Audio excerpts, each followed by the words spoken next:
ертеде әдемі орманда кішкентай қоян мен қонжық өмір сүріпті.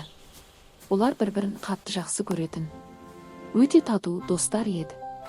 Күн сайын олар бірге ойнап, бірге күліп, қуанышты сәттерді бірге бөлісетін.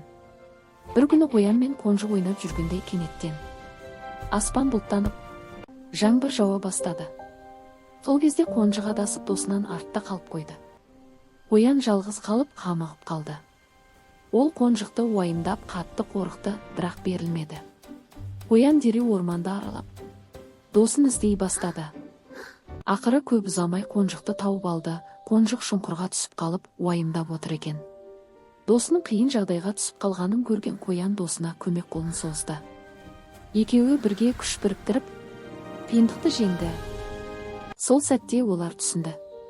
Достық кез келген қиындықты жеңетін ең үлкен күш.